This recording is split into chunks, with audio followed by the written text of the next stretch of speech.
Inside Fox River State Penitentiary, if you're holding onto Teabag's pocket, he can ensure no one dares to bully you. Not long ago, Teabag took a liking to the newly imprisoned Michael, lecherously expressing his desire to protect Michael. Yet, he was brutally rejected by Michael. To me, you already got a girlfriend. I got a whole nother pocket over here. Well past. A few days later, Teabag's sidekick was killed during a prison riot. To find a new sidekick for Teabag, Trokey meticulously searched until he found a new toy for him, Seth. What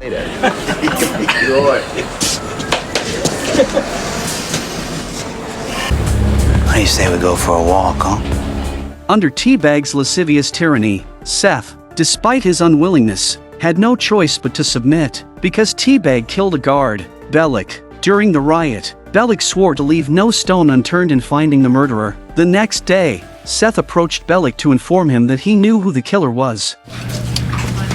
I know who killed Bob, sir. A group of guards, with a menacing air, came to make an arrest. Sure enough, they found a photo of the murdered guard's family under the mattress. With the evidence and testimony at hand, there was nothing more to say. The guards directly arrested Trokey. It turned out that this is Teabag naked planted evidence. He knew that if he did not find someone to take the blame, he would one day be found out. Poor Trokey, who had just found a new companion for Teabag the day before, was betrayed by Teabag today. Teabag is really a man of love and loyalty. Although Michael was very reluctant to let Teabag join the escape team, he had to accept him since Teabag knew his secret. The group successfully reached the burnt-down break room, and what they needed to do next was to break the floor to create an entrance big enough for a person to crawl through, preparing for the upcoming escape. In the following days, they began smashing the floor covered with a blanket, with someone specially arranged to keep watch outside. The crushed stone dust produced was divided among everyone, with each finding opportunities to dispose of it. However, their traces were discovered by Benjamin, who, at that time, still had no idea what they were up to. What's worse, the shameless Bellick suddenly approached John. It turned out that John had been in charge of PI because his company outside was regularly paying Bellick every month. But this month, the payment had not arrived on time. Bellick threatened that if he didn't receive the money, he would hand over PI to someone else to manage. John made a call only to find out that the company was on the verge of bankruptcy. This was a complete disaster. If anyone else entered the break room, the entrance would be blatantly exposed. As they were all in a state of panic, Seth approached Michael, asking for his help. He could no longer endure Teabag's humiliation and torment, but Michael, with no time to spare for these matters, flatly refused Seth. However, not long after, Seth committed suicide. Guilt overwhelmed Michael's heart, and he silently vowed to deal with Teabag properly. Meanwhile, Bellick had already handed over PI to John's former subordinate, Gus, to manage. They, equipped with tools, marched towards the break room, watching Gus lead the newcomers into the rest area. John was frantic because the escape plan would be completely exposed as soon as they lifted the carpet. John hurried to find Gus, hoping the latter would relinquish control of PI. But times had changed, and John's former underlings had all turned their backs on him, standing by Gus's side instead. You're yesterday's news, John.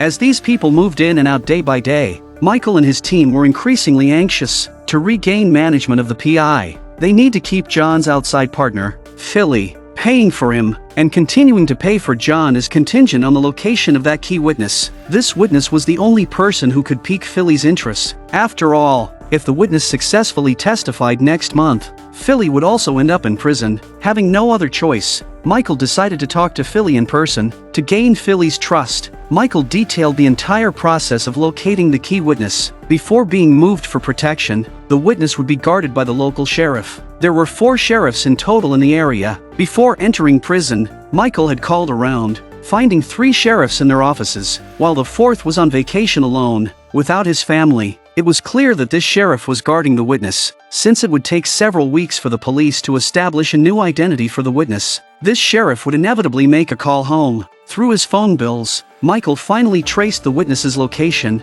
After explaining, Michael demanded $200,000 in exchange. Philly agreed without hesitation. For Philly, Even $2 million was worth it if it meant avoiding prison, but when Philly traveled miles to the location Michael provided, a sudden flash of light and the police lying in ambush quickly apprehended them.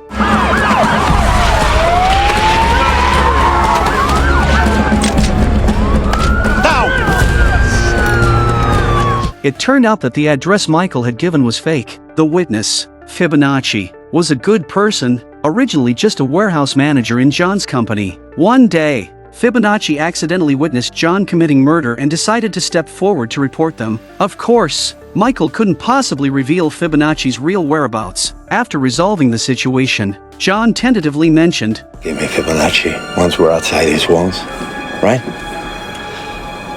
Of course.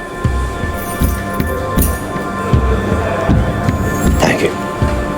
Regardless, the money was secured, and naturally, John regained control of PI, and everyone could work in the room again. Now that the hardest part had been breached, only 18 inches remained to reach the tunnel. According to the current progress, they could escape by Friday. Everyone was exceptionally excited, eagerly imagining life after their escape. However, just then, Bellick walked in with Benjamin. It turned out that not long ago, Benjamin had noticed Michael and the others sneakily disposing of broken stones, so he bribed Fiorello to investigate. That's how he discovered Michael and their astonishing secret. Standing over the hole, Benjamin threatened, Are you sure you can't use the extra hand? You know anything about construction? Concrete is my specialty. Can you dig it? Okay, boss. Sign him up. You got it. That looks like Darwin wins after all, eh, Fish?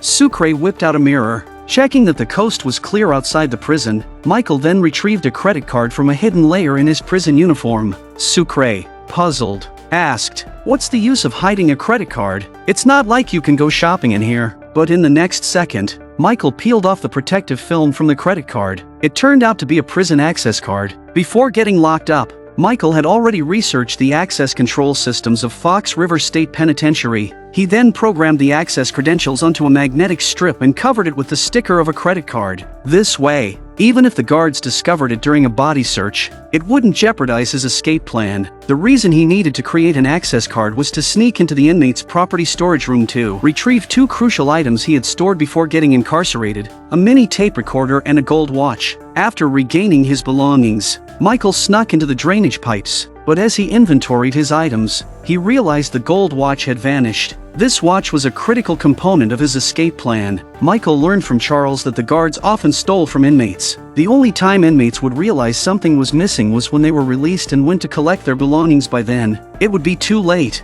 Even more infuriating was that the thief was none other than Deputy Warden Roy, who wasn't shy about flaunting the watch for all to see. However, Michael couldn't accuse Roy directly because he couldn't explain how he knew the watch was stolen. The only solution was to find someone to steal the watch back. That's when David approached him, sentenced to 5 years for theft. David was eager to join the PI crew. It just so happens that Michael is also in need of David, so the two of them hit it off. Michael would help David get into PI, and in return, David would retrieve the gold watch. The very next day, the infirmary wheeled in a vomiting young man who was none other than David. It was clear David's skills were top-notch. 1 second the watch was on Roy's wrist, and the next, it was gone, with Roy none the wiser. Soon after, David had Charles deliver the watch to Michael. However, Charles had a favor to ask of Michael. I want in. Michael was puzzled. Charles had always declined his invitations before, so why the sudden change of heart? It turned out that earlier that morning, Pope had somberly informed Charles in his office that his daughter had been diagnosed with late-stage esophageal cancer and was hospitalized. Unlikely to last another week, the authorities had denied their request, only permitting Charles to attend his daughter's funeral. Pope's words hit Charles like a bolt from the blue. His daughter was his only concern in the world. Determined to see his daughter one last time, Charles decided to join the escape plan, but Michael was in a difficult position. Every member of the escape team had to be useful, and he had made it clear that there was no hidden stash of $5 million. Moreover, Charles's age would undoubtedly slow them down. But the next day, Charles approached Michael again, handing him a Bible. DI 192589. The first number in the series of bills used in the ransom drop. Inside was a $100 bill, the serial number of which matched the sequence Charles had mentioned before. It seemed Charles did have a significant amount of money hidden away. Realizing that they would be stranded without funds after the escape, Michael agreed to his request. Thus, the escape team now consisted of 7 members. However, a subsequent event made Michael realize that the group was severely over capacity. They had to cut someone to succeed in their escape. But who would that person be?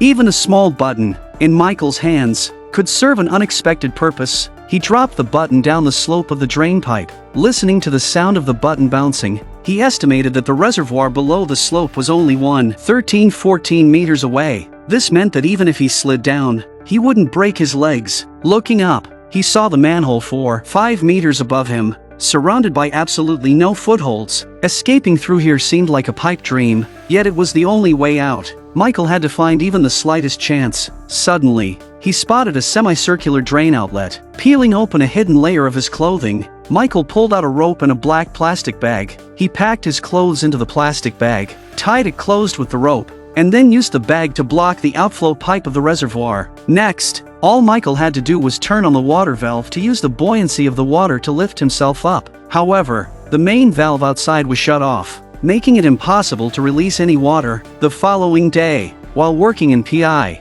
Michael used a stick to pry open the disc of the main valve. Moments later, water finally gushed out. He set the water release time for 3.5 minutes, and the water level in the reservoir began to rise gradually. Just then, a guard approached, and Charles quickly coughed to catch Michael's attention. The guard whistled, ordering the inmates back to their cells. Luckily, the timer hit 0 just in time, and Michael quickly returned the valve to its original state. By then, the water level was just half a person's height from the manhole cover. After returning to his cell, Michael immediately crawled through the pre-dug hole into the drainage pipe, then stripped and entered the water-filled reservoir. He grabbed the other end of the rope and, using the buoyancy of the water, successfully rose to the surface. Michael's calculations of the reservoir size and the pipe diameter were incredibly accurate. Any longer, and the overflowing water might have been discovered by the guards. Any shorter, and he would never have reached the manhole cover. Michael lifted the manhole cover to arrive beneath the infirmary's pharmacy, where his own folded lead paper lay on the ground. Just days before, Michael had obtained weed killer and tile cleaner from the sewer, whose chemical reaction produced sulfuric acid, successfully corroding the iron sheet of the infirmary's sewer. The paper crane naturally landed on the ground. Tightening the rope, Michael pulled hard, reopening the reservoir's drain. He then tied the rope to the manhole cover, which would serve as a bridge for the escape team to enter the pharmacy tonight. Michael gently peeled back the iron sheet to clearly observe the situation inside the infirmary. Everything was ready, and Michael prepared to climb out from the rest area through the drainage pipe. The others in the lounge also successfully dug through the tunnel. But just then, Roy came over to inspect the area. Hearing the noise, the inmates had to quickly cover the opening, trapping Michael in the drainage pipe. If the guards discovered one person missing now, the escape plan could be completely exposed. To buy time for those inside, Lincoln had no choice but to punch Roy. Hearing the commotion, other guards quickly subdued Lincoln, while the inmates managed to pull Michael up. Michael jubilantly informed everyone that the way was clear and they could escape tonight. However, the others couldn't share in his joy. Lincoln's assault on a guard meant he would be put in solitary confinement, and his execution was scheduled for the next day. On the other side, Teabag had slashed John's throat, and Sarah was rushing him to a helicopter for emergency treatment. Whether John could survive was still unknown. Teabag acted as if nothing had happened. The problem was, their escape plan relied on John's plane to leave the country. With that link broken, even if they managed to escape, they wouldn't get far. Michael fell into despair. He had gone through great lengths to get into prison solely to save his brother, Lincoln. If Lincoln couldn't escape, then what was the point of this long-planned escape? Michael is sterilizing a razor blade with a lighter before rolling up his sleeves to reveal the demon tattoo on his arm. He locates the spot and, bracing himself against the severe pain, slices open his arm. Soon after, a black pill wrapped in resin cotton appears before his eyes. This was Michael's contingency plan before he went to prison. His brother Lincoln is scheduled for execution tomorrow. Michael must use this tiny pill to save his brother's life and help him escape from prison successfully. Michael knows only a priest can visit his brother, who's in solitary confinement. So, he lies, claiming this necklace is of significant importance to his brother, insisting it must be personally handed to Lincoln. The priest agrees to Michael's request. When Lincoln receives the necklace, he knows his brother would never let him die innocently. He examines the necklace closely. He pries open the crucifix to find the small pill hidden in a groove. along with a note tucked inside. Eat this precisely at 8:10 tonight. It's now 4 in the afternoon. Time to head to PI, Prison Industries, work. Michael and Sucre embrace each other. Their success in escaping prison hinges on this very moment. The escape team, 5 in total, tries to keep calm as they head to the break room. During their work in the break room, Michael announces the escape plan. Tonight at 9, they'll crawl through the tunnel they've dug to the infirmary, where Lincoln will meet them. Then they'll break the security window and climb out along the infirmary's external cables over the wall. Once outside, they're on their own. Be forgetting the fact that PI shuts down at 5 o'clock, pretty? We have to make sure it doesn't, don't we? Michael is prepared. He removes a plasterboard from the wall to reveal a water pipe and smashes it with a hammer. Oh, what the hell are you doing, man?